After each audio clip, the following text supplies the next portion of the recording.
Hey guys, welcome back to the show. We've got a great guest on the line here. And for all of you starting the new year with a resolution to attract and get into a relationship with your ideal partner, I have got a speaker here that is going to hopefully help you do so.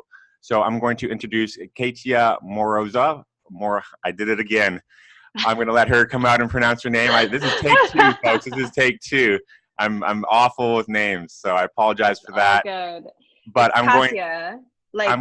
I'm gonna read out your bio here and then introduce you here. So she is a self-aware, adventurous. So she helps self-aware, adventurous, successful men attract passion and partnership to the right woman. So for all you guys looking for attracting that dream girl, this is the place to learn how to do that. So come on out, my friend, and introduce yourself. Hi guys, I'm Katya, and just so you know, the name is Russian. So I'm originally from Uzbekistan, and I moved to the States when I was a wee one. And yeah, so I work with predominantly men. I've been coaching men for the last 5 years. I love working with men. There's like this certain yin yang quality that happens when I work with the opposite sex. It's really cool. And I really admire men. You know, I think men, especially with what's happening right now with the Me Too movement and like all of this confusion in the world about what masculinity looks like and femininity and all of that. I especially love working with men, guiding men, leading men to, you know, discover what's true for them, their truth, who they are, who they want to attract, and how they can create a healthy, stable relationship in their lives. So yeah. That's amazing. You know, like I have an interview tomorrow with a guy, a friend of mine from Vancouver, and he posted something a week ago. He said, for those single people, and it says, would you be interested? He's like, in the last 5 years, he's been on 24 different dating apps. He's matched with over 2,500 different, I guess, potential partners, and he's had over 1,000 conversations and chats with them, and obviously a number of meetups. And so I'm actually having a conversation with him tomorrow about his experience with online dating. So it's going to be very interesting to hear about your experience with helping guys. Like, first of all, how do you most of the people connect and meet these days that you've seen or worked with? Like, what's the main modality of people getting that introduction and then actually going through the whole dating process? Yeah, I work with guys, you know, sometimes when we start working together, they haven't even been going on dates, you know, they're kind of out of the dating game. So they're like, they don't really know what to do. Maybe they just got out of a divorce, or they've been buried in their career for years. Yeah. And they're just kind of like resurfacing. They've reached, you know, a place in life where they're like, okay, now I'm ready to find my person, and I have no idea what I'm doing. And, but yeah, a lot of my clients will use online dating. Certain people that I work with are already like naturally really social. And so they will, you know, date within their social circle.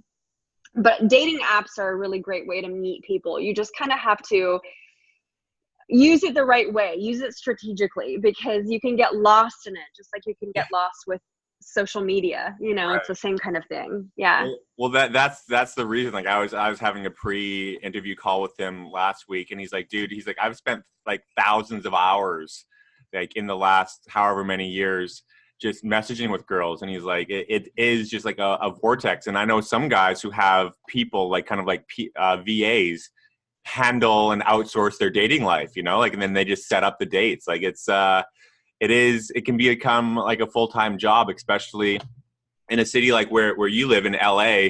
You know, I'm sure that's just like an unlimited potential of partners, you know, like in these big cities where we live in, there's just a vast number. Like even when I was back in Vancouver this summer, just seeing how many young single people are just always, you can just tell they're just out. You can see who's on a first date at a coffee shop. And yeah, it's just something that everyone is looking for in some fashion. So Yeah. So you help people get started. And I think that that's becoming more common, you know, even within my circle, especially I find entrepreneurs, they are not as early to get into serious relationships and settle down because, like you said, a lot of these men are just super, super busy, and their kind of love life is put on the back burner while they're, you know, crushing it in business. But then they're 40 and then they're like, oh man, I don't have really any leads for a potential partner. I want to have children, but, you know, I haven't had the time to invest in a relationship for the last 10 years. So that I can see why people are kind of frantically trying to come out of the dungeon that they've been working in to get connected. Yeah.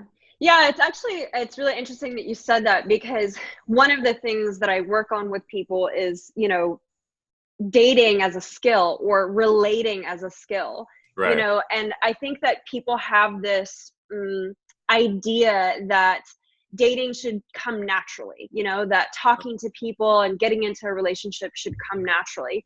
And in some ways, yes, but in other ways, no. You know, if you didn't have the best upbringing, you know, or if you didn't learn social skills in middle school and high school, or your family didn't provide you with that, which is actually more and more common these days, then you're not really going to have the tools to have a healthy relationship. Or if you've had some kind of like bad breakup or traumatic dating experience, you know, then you come out of it and you're just kind of like, oh, I know I don't want that, but I don't know how to create a positive experience. So something that I find is that guys will, and it's also such a sensitive area, you know, it's like the most sensitive area. Getting rejected by a woman or getting rejected, you know, by a potential partner is painful. It's way worse than getting rejected in business or something like that. Yeah. And so people will often enter into this territory and they're like excited, and then they get rejected and they're like, oh, this is not what I expected. And then they kind of, you know, hang their tail between their legs and they're just like, okay, I'm done. Fuck this. And, you know, fuck her. Yeah. And then they'll create this image in their mind of this is what it's like, right? People are flaky, or people love to make, they don't love to make them, but they just happen to make very quick judgments and assumptions, because it's such a emotionally driven area of life. Yeah. Well, I think that's why so many people are moving to online dating, because it takes that, I guess, you know, fear of rejection out of the picture, because it's just like sending a text, and it's not like you're walking up to a table of girls in like a restaurant and everyone's watching you. This is something that's more like private. It's pretty much anonymous. And it kind of takes that fear away from probably what a lot of guys have is approach anxiety, you know, like how to approach a girl and things like that. So I can see the attractions with that. But for myself personally, like I find that if you're someone who is assertive, confident, and able to communicate, you know, I think that a lot of, from what I've talked with my female friends, is they're not getting approached nearly half as much as they used to, because it's like a skill set that guys are almost pretty much losing, because they're not out approaching as much, as instead of they're just there swiping, you know, like so many stories I've heard from girlfriends of mine that are single, and they're just like, man, like just guys don't really approach me anymore unless they're at a party and there's alcohol and stuff and the guy's drunk, and then he has the courage to go up. But I think that that's something that's really kind of taken the whole kind of fun. Well, yeah, I was looking for the right word, but I guess fun, and just kind of like, you know, like it's almost kind of like an art, you know, like to be able to learn how to approach someone. It's a skill set that is dying. Yeah, no, I totally agree with you. And that's why, you know, in my book, I'm all about what works, you know, do what works. If you are working 80 hours a week, you're not going to have time to go and approach, you know, 20 women over the course of a week. Right. So I'm all about doing what works. But at the same time, you know, I like to teach people that you don't have to be afraid of the opposite sex. You know, there's this, whether you're approaching women online or whether you're approaching them in person, that same fear exists, you know, that fear of rejection. Yeah. And while you may be able to get past it when you're doing the online dating thing, as soon as you get on the date, that same stuff comes up.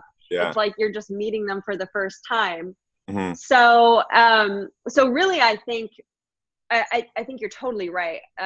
In that online dating and our kind of immersion into our phones and our social media and all of that stuff is taken away that art. Absolutely. But at the same time, I think we just have to put more effort into socializing, you know, and not really being afraid of people, because that's really what it comes down to. The more that I've done, you know, the longer that I've done this, the more that I realize that it's not even about like strategy or dating tips or techniques or the perfect formula to like attract a woman. It's really about connection. And when you focus on connection, instead of anything else, like, oh, I need to get this girl, which a lot of dating coaches and pickup artists and all of that stuff is teaching, you're actually not going to attract the right person, right? You want to attract someone who's also just interested in connection, because that says a lot about who that person is. You know, it says like they're a healthy, high self-esteemed human being. So, which is pointing out what you're saying too, you know, like just meeting people out at a party or at a coffee shop or something like that. Yeah. Yeah. I mean, in Vancouver, when I was living there, a few of my good friends ran actually like a dating coaching service for men. And it was more tied into like the personal development side of things, but also talked about like some, you know, ways to approach and stuff. And I have a couple other friends. Are you familiar with Paul Janka? You heard of him? He was on like Dr. Yeah, he was on like Dr. Phil, and he's been a buddy of mine. We chat now and then, and he has like a book like that sold a ton of, had a huge successful book that was called Getting Laid in New York, and it was a little more kind of raw and rough, but he just talks about how, you know, women are really hungry for a confident kind of alpha man to approach them, because there's not a lot of people doing it, or if they are doing it, they're doing it, you know, in a really kind of wrong or kind of sleazy way, that you just want to just have an authentic conversation and just be real. Like, you know, it's not about the pickup line. It's not about what you say. It's just about like, hey, you know, how's your day? You know, what are you up to? You know, just like, just being like a cool person, you know, like without expectation of anything. It's just like having a human connection. And I think that the people that can do that, they are the ones that are attracting more partners and just putting, you know, it's kind of like, you know, a valuable skill to develop. And that just goes to, for anything, like in business, like how to communicate well with potential clients, or just like, it just basically comes down to communicating in an authentic way, where there's no gimmicks or kind of tricks or sleazy pickup lines like so many cringy guys, you know, try and do. And it's just about basically knowing who you are and knowing who you want, and then kind of sorting through that process to see if they're a good match for each of you. So, Yeah. And that's actually one of the things that I really focus on in my practice is, the first thing is really being present, you know, being present in a conversation. Yeah. And even if guys aren't taught, let's say like negative, even if they don't pick up negative teachings kind of along the way that are counterproductive, people still have ideas around who they should be, you know, how they should present themselves to a woman, to a partner, you know, social standards that they've been following, social norms, cultural norms, and or, you know, ways that they view themselves, you know, like negative self-talk that they've had for forever. They're bringing that into the conversation. So a big part of what I do with people is actually help them unlearn that stuff and question that, you know. I had a client recently who, this is a really kind of interesting story. So he signed on with me and he was like, I keep attracting these like very hard hitting like women, you know, they're like very aggressive, like dominant types. Right. And I want to attract a woman who's kind of more like nurturing, more feminine. And so we kind of talked about things, and then he ended up getting back together with a girlfriend who was the way that he just described, you know. And so I was like, okay, well, what changed? You know, what changed for you? Mm-hmm. And, you know, he realized that he was judging her and viewing her in a certain way that was kind of counterproductive. And there was a lot more happening there than he could see. Mm-hmm. And he also noticed that, you know, he's actually the more nurturing type. He's the one who's very empathetic. He has like strong language skills. He really knows how to express his emotions. And all of his life, he thought that he needed to attract this type of woman who fit into this, you know, kind of framework of this is how feminine masculine dynamics should work. Right. And he was able to like really break free from that. And now he's realizing like, oh, I actually like her strong personality. Like, I love what she brings to the table. I love that I get to be myself, that I can be like, you know, the nurturing, kind of vocal person who can be vulnerable in the relationship and be a teacher for her for that. Yeah. So that's really fun for me. Like, I love it when people can kind of break through who they think they should be, or what they think they should bring to the table, or who they should be attracted to, and you know, find their truth and what actually makes them happy. That might not look like anything else that they've seen before, you know? Yeah. I mean, it's kind of like the, I was just trying to think of an analogy. It's kind of like there's that saying that you have to kiss a lot of frogs before you find your prince, right? You have to kind of like find out what your contrast through clarity, basically. Find out what you don't like to find out what you do like, and get clear on what's a really good, ideal partner for yourself. I'm curious, what would you say from your interactions is maybe the top 2 or 3 reasons why couples break up? Like, what are some of the consistent patterns that you see when people end a relationship for A, B, or C reason? Oh, it's a big question. Well, I didn't create the statistic, but I know that, you know, a lot of people break up over, I think, 2 main issues, which is, you know, like money and sex. Right. And I think there's a third, but I forget what it is. But money and sex are 2 big ones, you know. I think the third is cheating. When one partner is not faithful and finds out that, yeah. Okay. Yeah. And but in my book, like if what I see is the biggest reason that people break up is miscommunication and misaligned values.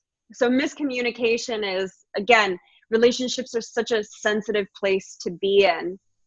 And normally like most people don't know how to communicate. They don't know how to relate. And Stan Tatkin is this psychologist. He's written a few books, and he talks about attachment styles and how people relate to one another. Right. And he said that basically the faster that a couple can go from you know, being in a fight to repair is going to determine the health of their relationship. Yeah. And so let's say 2 people get into a fight and they don't repair that, then they don't repair it quickly. They don't come to some kind of understanding, or they don't have compassion or empathy for one another. Then what that's going to create is a little tear, you know, in the relationship, a little rip. And over time, you know, those tears acquire, and it creates like a huge divide. Right. And so by the time people break up, they think that, oh, we broke up because of this reason. You got drunk at this party, you know, and you were being a dick. Like, yeah. Or, they think you know, belittled me in front of my mother or some bullshit thing like that, you know, when really, and it feels really painful, it feels real, but really they've just been gathering evidence for why they should leave the relationship over time. Right. Yeah. Because of, because of all those little rips. And then, so communication, you know, communication is the solution to that. Learning how to communicate, learning how to repair quickly, learning how to like bridge and understand each other. And then the second piece is values. You know, I had a client once who he was very active, loved to ski, like high energy, just always on the go. And when I asked him what he wanted to attract as a partner, he said he wanted to attract a woman who was very similar, you know, like very active, loved to ski, basically very similar qualities to him. Sure. And when we actually looked back at his relationships and I asked him, you know, what's worked for you in the past, he drew this image of a woman who was very different from the person that he described. He said, well, the one relationship that I really loved and I didn't want to end was with a woman who was very nurturing, had very different interests than me, kind of loved to stay home, but loved to take care of him. Right. So I find that people often try to enter their attract a partner or enter into a relationship because of this kind of ideal image of who they want their partner to be. Right. And often that image is very similar to them, when the reality is they actually want someone who's complementary, you know, who has complementary qualities and traits. Balance. Yeah. So similar values, but also complementary traits. So I guess the second reason for why people break up is they realize eventually that they actually don't have similar values. They're focusing on the wrong things. They were focusing on the wrong things when they first got together. Yeah. I'm curious, do you do much as far as assessing personality types for potential matches and like kind of doing all that? The reason I ask is my guest tomorrow on the podcast, she has a book that just published through a big publishing company all about basically personality types, like the Myers-Briggs, you know, like that. And so one of the questions I want to ask her is how she sees people's generic personality characteristics as far as careers, partners, marriages, and things like that. So I'm wondering what your thoughts are, if any. That's very interesting that you asked that. Two of the tests that I'm really interested in exploring is with people is there's two. So the first one is Helen Fisher, and I think the test is called like Love Quiz or something like that. And this one is really interesting. So Helen Fisher is a neuroscientist, and she was commissioned by Match.com for their sister site, Chemistry.com. And so the personality test is all about people's temperament. She was kind of like, when they hired her, she was like, okay, what do I know about personality types? And she's like, well, I do know one thing, which is basically that certain wiring we have as humans, like testosterone, estrogen, dopamine, and serotonin creates our temperament. You know, people who have more estrogen in their system tend to be more web thinkers, nurturers, counselors, teachers, etc. People who have more testosterone tend to be more spatial thinkers, systems thinkers. And so anyway, so she built this test around like actual people's biology, which I thought was really fascinating. Right. And how we either complement like kind of testosterone and estrogen obviously naturally go together. And then, but what was interesting was two of the types were attracted to their same type. So like dopamine people were more attracted to dopamine people, and serotonin people were more attracted to serotonin based on the way that their temperament had developed. So that one's super interesting. And I think it's important to understand our temperament. I think sometimes we like ignore our biology, you know, which I think is not the most intelligent way to go about things. It's like work with what you got kind of thing. Yeah. And so the second test is, you know, you've probably heard of like attachment theory. There's multiple tests out there about that one. Right. But that one's really cool because it's all about nurture. You know, it's like how did nurture mold you and what is your attachment style based on your nurture?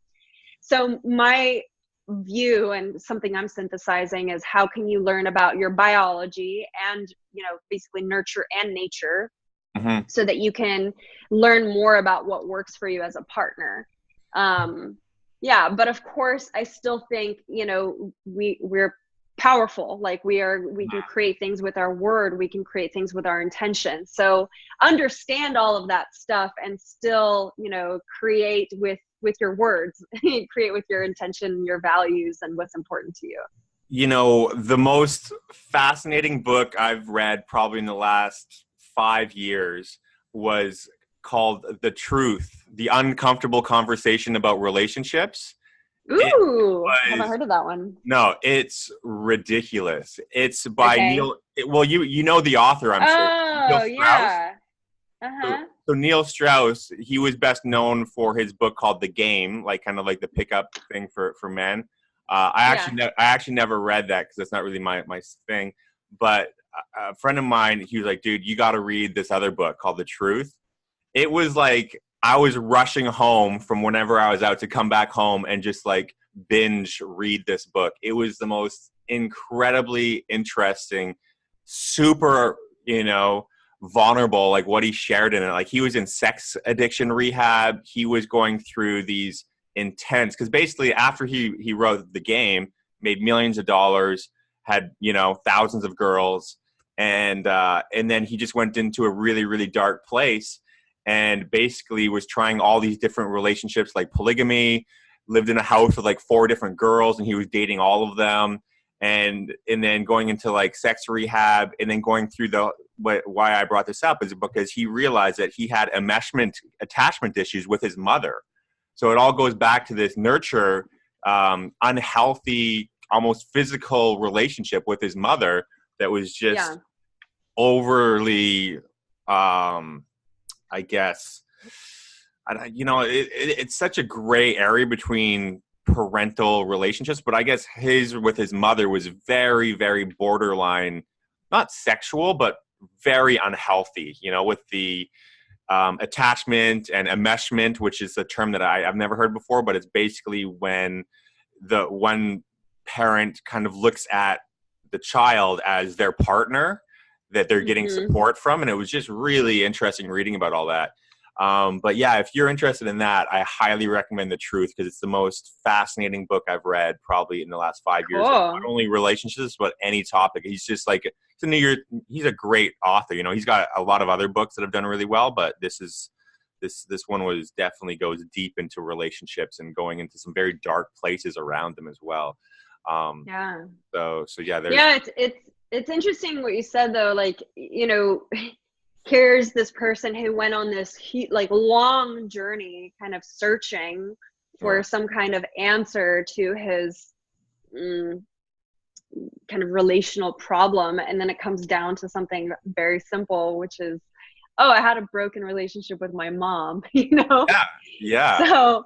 Exactly. So I think that's really interesting, is that people make things really complicated. They make things like way more complicated than they really are. And then coming back to the truth can be a lot easier if you let it. Yeah, the truth. You know?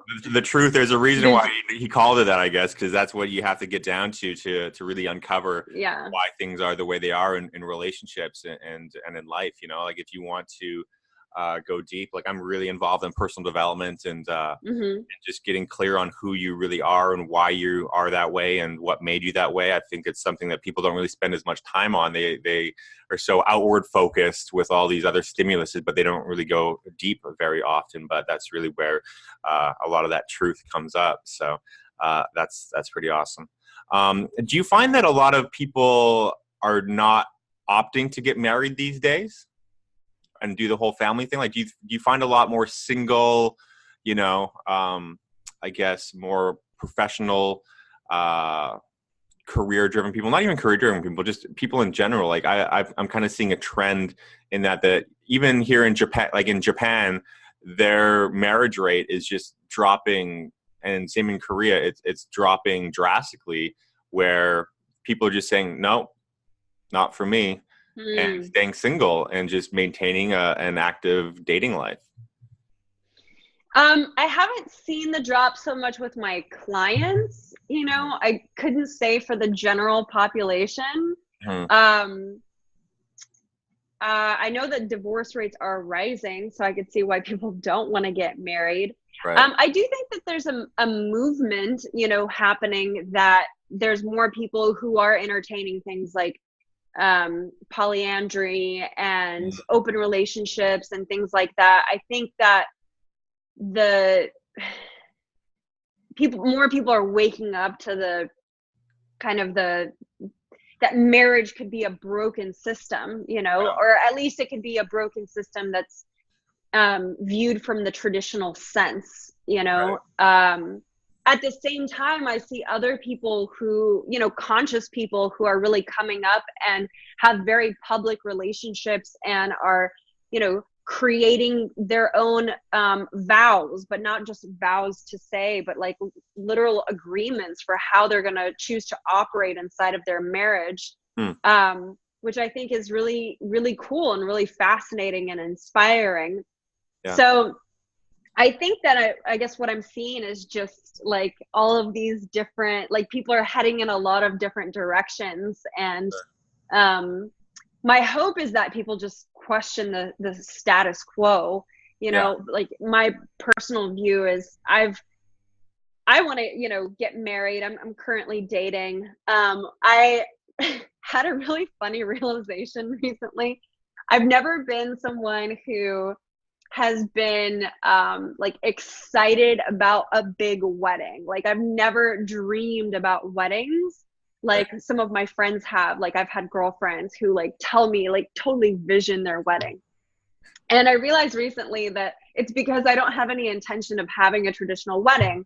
And I had this grand idea recently that I want to have a disco wedding. Like I want everyone to wear disco, and I want to wear like a silver like jumpsuit, and I want disco music and like funk, and I want it to be mine, and that's what gets me excited. So cool. I think that's the kind of potential that's out there, is that people can think for themselves and create love and relationships and marriage in their own view. That's the answer in my book. Yeah.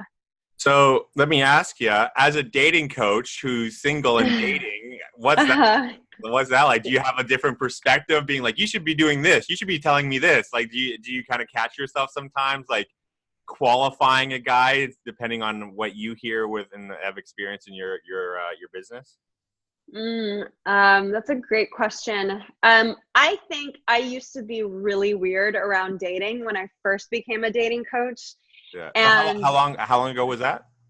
5 years ago. Okay. Yeah. So I think I was weird because I was like, trying on coaching as I was like looking at life through just this coaching lens and this personal development lens, and seeing things about people and probably judging the fuck out of them. But now it's something that's in the background for me. I don't really, I don't want it to get in the way of my dating life. Like that sucks. I want to enjoy my dating life just as much as anyone else. Right.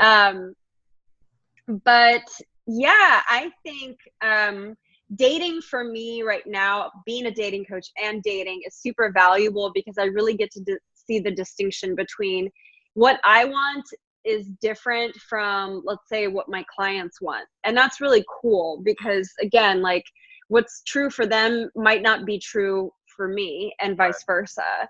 Mm-hmm. So yeah, I think I'm learning just like everyone else, which is fun and vulnerable and also like weird because I don't have it all figured out. And I think sometimes people expect me to, which is a lot of pressure that I'm not really like down with, you know, because I think you never stop figuring it out. You just get better at it. And I like to bring as much awareness to my dating life as possible. That's something that's really important to me. Mm-hmm. And yeah, I think it's important, something that I really do value, and I want my clients to value, is really exploring what it is that they want. And I do think that takes some time, and learning and growing after each relationship, and saying, that didn't work. I wonder what happened there, and not repeating those mistakes again. So that's something that I'm looking at too. Yeah, I mean, there's a Japanese saying that's called the spirit of Kaizen. That means constant growth and development through life. And it's kind of like you're always arriving. You're never really, you're always room to grow and develop and learn. And I think that was actually on my basketball college team room wall. So I always remember that phrase when people talk about things of constantly growing and developing. I love that. Yeah, no, that's really cool. Is there any resources, or maybe what have been some of the best apps that you've seen your clients have success with, like to kind of give people some directions on maybe some resources, obviously to reach out to yourself, and anything else you'd like to share as far as just kind of tools or options for people? Sure. Let's see, best resources. Well, I'll give you the 2 books that I love that I was talking about earlier. So Helen Fisher, Why Him, Why Her. If you take that personality test, then you have to read the book that goes with it. Mm-hmm. That's the one about the nature. And then Wired for Dating by Stan Tatkin. It's a book I read recently, and that blew me out of the water. It's really all about dating slowly and slowing down, and not rushing into a relationship, and really taking your time getting to know someone. Right. And in terms of apps, I really love Hinge. I'm on Hinge. If you're in your, I'd say 30s, 40s, Hinge is a good one. Bumble is a good one. Let's see. I think Match is a good one if you're a little bit more conservative. Match also has the most amount of people. And my theory is to Match, you pay the most for it. You pay $30 a month or something like that for Match. So, you have to be somewhat serious if you're kind of investing into it on a monthly basis. Right. OkCupid used to be my favorite one. I think it was fun for creative types. You can write a lot in your profile. You can answer a lot of questions. Sure. You can learn a lot about someone before you actually go on a date with them. So that's pretty cool. Right. Yeah. So those are some of the best ones that are hot right now, so to speak. I noticed you didn't mention Tinder. Is that Oh yeah, Tinder is great. I just don't like swiping. That's my personal thing around it. But yeah, Tinder is one of the most widely used dating apps. I went to Prague a couple years ago, and I got on Tinder there. So Tinder is great. You can use it anywhere in any city all over the world. So right, yeah. My friend that I was chatting with, another guy, he was saying how he says that Tinder is like Walmart, and Bumble is more like a higher end shop. He's like, dude, Tinder is just too much of everything, right. One stop shop kind of. But he's like, if you want to narrow it down, you have other options, like you mentioned. So I thought that was a funny analogy that he he told me about that. Very cool. And another book I would share with people is called Double Your Dating by David D'Angelo. Classic. He's his real name is Eben Pagan. He's a super successful businessman, but he got started in his entrepreneurial days with dating advice for men, and that's a classic throwback book. His wife is actually one of the reasons I became a dating coach. She's a love coach, and they actually teach together. So I forget they created a program. I think it's called Love the Final Chapter or something like that. So he kind of brought back a little bit of his double your dating career because he got out of that niche. and when he created this latest product, which is actually a relationship product, and all about like intimacy and love, sex, intimacy, communication. So yeah, that's a super cool resource too. Yeah, no, absolutely. And just before we wrap up, like what made you get started in this 5 years ago? Like where were you at, and what was kind of your background, and what attracted you to becoming an attraction dating coach? Yeah. I got started in self-development through an organization called Landmark. Oh, I I know took Landmark. Yeah, I've done the yeah, curriculum. Yeah, awesome. yeah, Yeah. yeah. So I took the forum like years ago, and it just blew me out of the water, and it Yeah. helped me really look at my dating life and ways that I was out of integrity in my love life, which was something that has always been important to me. It's always been something that I've been obsessed with. Right. So yeah, so that's what had me become a coach. And I started with coaching guys. I used to have a business partner and who coached guys around breakup advice, guys who were going through a breakup. And so I started coaching guys in the realm of breakups. And of course, a natural extension was, working with guys who then want to have a relationship that's different from what they had before. Right. Yeah. That's awesome. Yeah. No, Landmark it's a powerful, powerful program. Like super powerful. Yeah. Yeah. I did the whole curriculum for living, like the advanced course, and kind of went up the ladder there. I was even considering becoming like a Landmark forum leader. Like I think that'd be such a cool, career to just go around and just have this transformational sessions and just see these people over the world just having breakthroughs. And it's incredible. It's probably one of the top personal development programs I've ever been to, for sure. So that's cool that you're a graduate of that.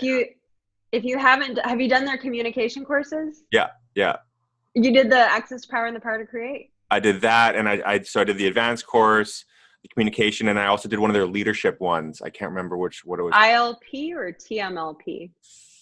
It was like 10 years ago. Oh, okay. I really can't remember. But yeah, I was there for a lot, because I was working with another big personal development industry that was working with like The Secret, the Law of Attraction conferences. So I was kind of immersing myself in a lot of that, those events. So yeah, but Landmark is amazing. Yeah. You did it down in LA or in Texas, or? Both. Yeah. Originally I did it in LA. So. Okay. Yeah. No, I highly recommend it, and I'd like to do it again. It's been a while, so yeah. Have you done Vipassana? I did. Yeah. Oh yeah. Likewise. How did you find that? I had two guys who were at one point my two ex-boyfriends who recommended it to me. So the first time it was introduced to me, I was like 17 or 18. So it wasn't time yet. And then it came back into my kind of peripheral at 24. And so I did it then. Yeah. Cool. Yeah. That's another powerful experience. 10 days of silence. Totally. 10 days of silence. It's that's next level. Well, that's awesome. I want to be mindful of your time here. We've been going for a while. Is there anything that you'd like to kind of share before we kind of wrap this up, and share how people can get connected with yourself? And yeah, I was just going to say, an easy way I've actually transitioned out of doing like a ton of affiliate marketing in my business, and kind of going back more into really organic growth. So I really love connecting with people one-on-one. Yeah. So yeah, if you look me up on Facebook, Katya Morozova. I'll have the link below. Okay, awesome. Yeah, and just send me a private message or comment on something that I write. Like I love voice memos. It's like a new obsession. So I will voice memo with you and have a normal conversation, which is something that I'm looking forward to in 2019, is just having fun in my business and having like real connection with people. So no, that's amazing. I'm going anti-internet. No, I'm just kidding. Well, that's a big reason why. That's a big reason why I love doing this show so much, because it is like, how often do you want to have like 30 minutes, 40, an hour conversation with people in this texting, society. So it's been really great to, I guess, be in conversation with people. So Yeah, this was so much fun. It's a rare thing these days, isn't it? Yes, I'm with you. Yeah, and thank you for having me. This was a ton of fun, and I love that we can do this from across the world. So thanks for having me on your show. Absolutely. Thank you for your time, and I'll have your links below, and I'll send this to you when it's wrapped up, and you can use it however you like with your people and use it as a resource. So there you go, people. I hope you enjoyed that talk about everything dating and relationship. Starting the new year off right, you know, like it's a time where there's a lot of people out there reassessing what their goals are for the year, open to new opportunities and possibilities to create with new people. So if you are someone who is looking to attract a partner into your life on whatever level that means to you, there's great resources out there, and we have the links below for what we've mentioned in the show notes here. So feel free to reach out to either of us, and look forward to see you all in the next episode. Have a great day and make it a great year. Cool.